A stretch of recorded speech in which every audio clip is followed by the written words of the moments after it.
केरल के सबरीमाला मंदिर में महिलाओं के प्रवेश और धार्मिक प्रथाओं की वैधता को लेकर सुप्रीम कोर्ट की 9 जजों की संविधान पीठ में अहम सुनवाई जारी है। कोर्ट इस बुनियादी सवाल पर विचार कर रहा है कि क्या जन्म, वंश या लिंग के आधार पर किसी भक्त को देवता की पूजा से वंचित किया जा सकता है।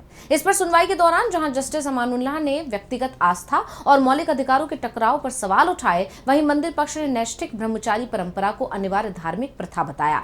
तो क्या कुछ हुआ इस मामले पर सुनवाई के दौरान, जानेंगे इस रिपोर्ट में।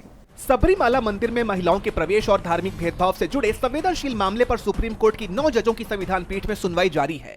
मंगलवार यानी 21 अप्रैल को सुनवाई के दौरान सुप्रीम कोर्ट ने अहम संवैधानिक सवाल उठाए, जो सीधे तौर पर आस्था और मौलिक अधिकारों के टकराव को दर्शाते हैं। सुनवाई के दौरान जस्टिस एहसानुद्दीन अमानुल्लाह ने एक सवाल उठाया। उन्होंने मंदिर ट्रस्ट का पक्ष रख रहे वरिष्ठ अधिवक्ता वी गिरी से पूछा, जब मैं मंदिर जाता हूं तो मेरा विश्वास होता है कि ईश्वर मेरा निर्माता है। मैं वहां अटूट श्रद्धा के साथ जाता हूं, लेकिन मुझे वहां बताया जाता है कि मेरे जन्म या वंश की वजह से मुझे देवता को छूने की अनुमति नहीं है। क्या ऐसी स्थिति में संविधान मेरी मदद के लिए आगे नहीं आएगा?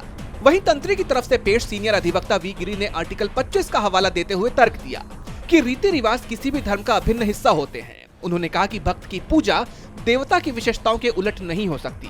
उन्होंने दलील दी, चूंकि भगवान अयप्पा नैष्ठिक ब्रह्मचारी हैं, इसलिए वहां की परंपराएं उसी के अनुरूप तय की गई हैं। महिलाओं के प्रवेश पर प्रतिबंध इसी अनिवार्य धार्मिक प्रथा का हिस्सा है। हालांकि पुजारी पद पर नियुक्ति के सवाल पर उन्होंने स्वीकार किया कि अगर किसी को केवल जन्म के आधार पर सेवा से रोका जाता है तो राज्य सरकार अनुच्छेद 25(2)(b) के तहत कानून बनाकर सुधार कर सकती है। ये विवाद तब सामने आया जब सितंबर 2018 में सुप्रीम कोर्ट ने 10 से 50 साल की महिलाओं के प्रवेश पर प्रतिबंध हटा दिया था। बाद में यानी नवंबर 2019 में इस मामले को 9 जजों की बड़ी पीठ के पास भेज दिया गया ताकि धार्मिक स्वतंत्रता के दायरे को स्पष्ट किया जा सके।